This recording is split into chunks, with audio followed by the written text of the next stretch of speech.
Uncovered. Leading NBA brands tied to forced labor practices in China. Imagine standing on a basketball court, wearing a jersey that boldly calls for human rights, only to face immediate and severe backlash from one of the world's most powerful governments.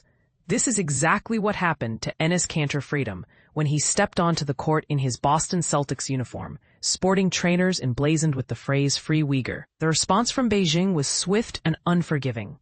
Right at halftime, every Celtics game was pulled from Chinese television for the rest of the year, Freedom revealed in an interview with the Bureau of Investigative Journalism, (TBIJ), and The Guardian.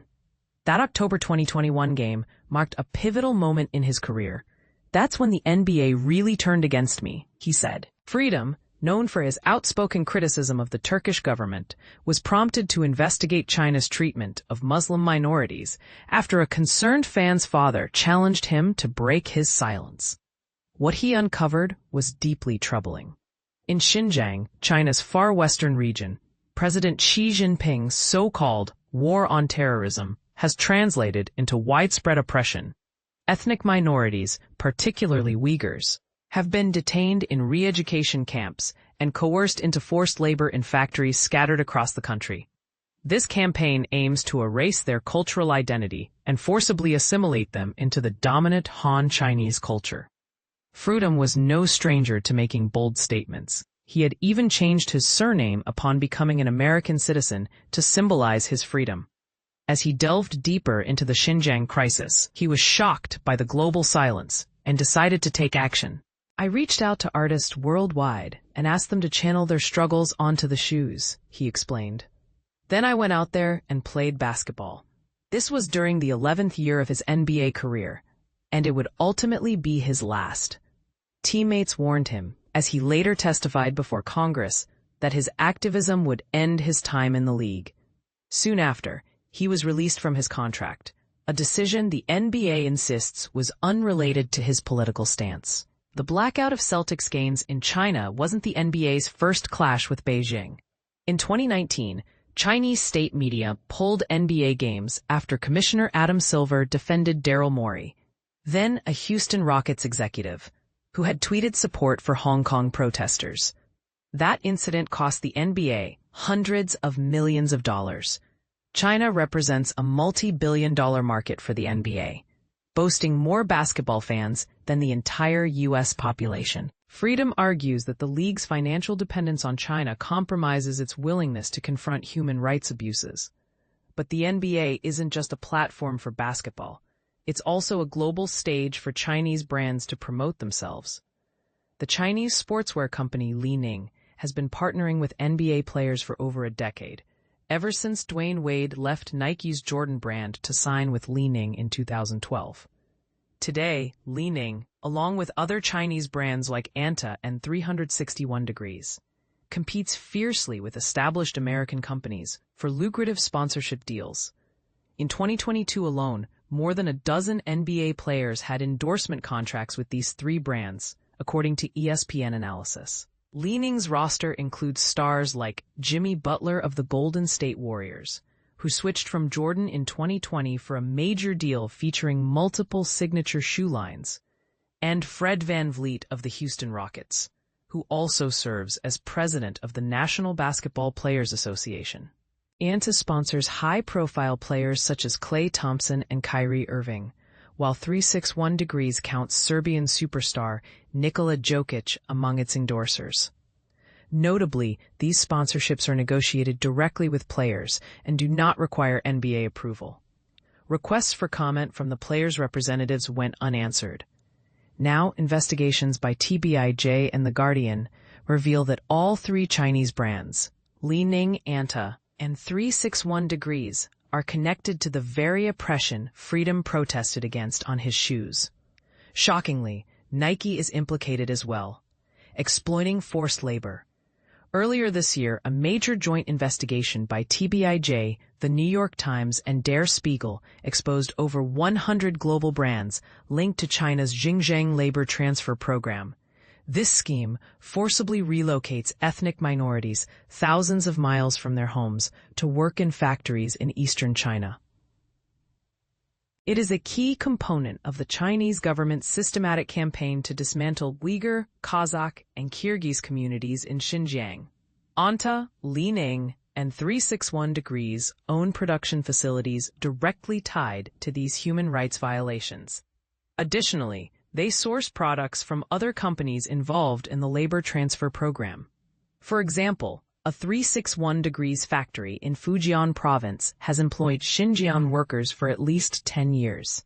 In 2015, a collective wedding event at the factory celebrated nearly 400 Kazakh workers.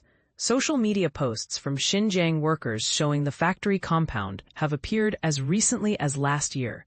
At least 3 factories supplying Li-Ning have also used workers from the labor transfer scheme.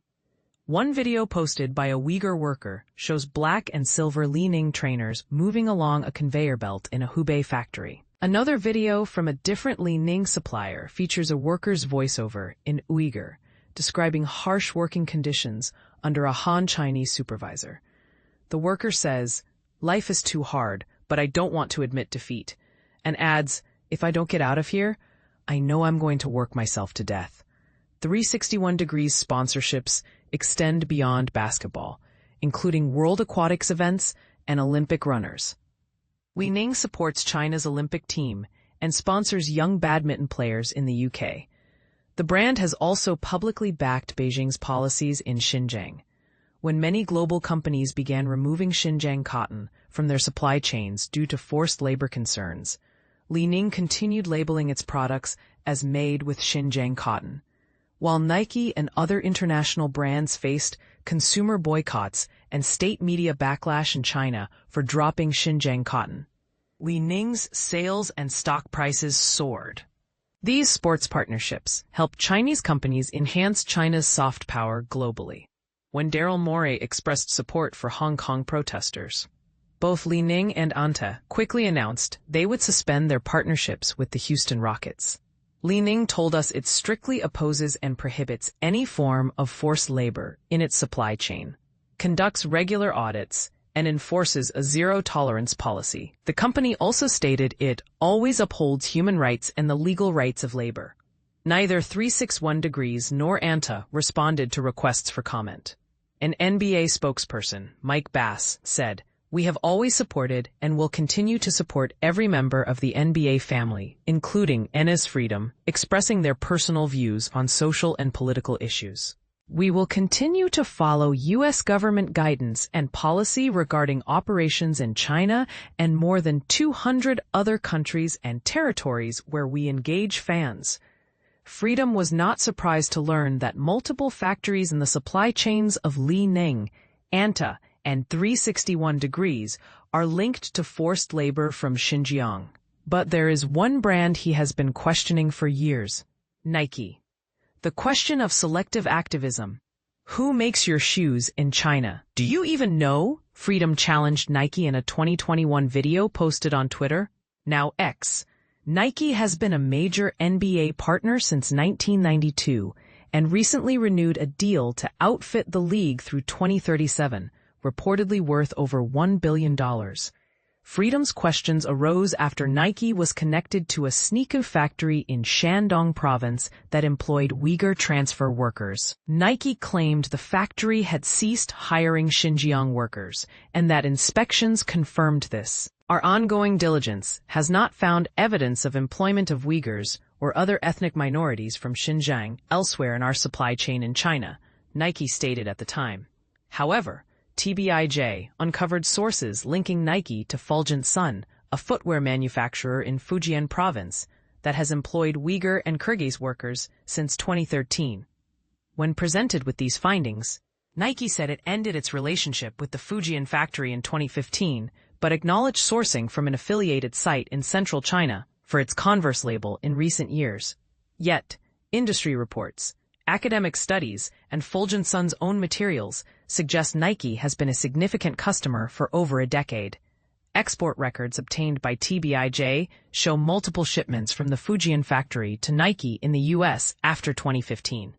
Including as recently as November 2022, These shipments were routed through one of Nike's main logistics partners in the region. After reviewing some of TBIJ's evidence, Nike insisted its records contradicted the claims and maintained it had not purchased from the implicated factory since 2015.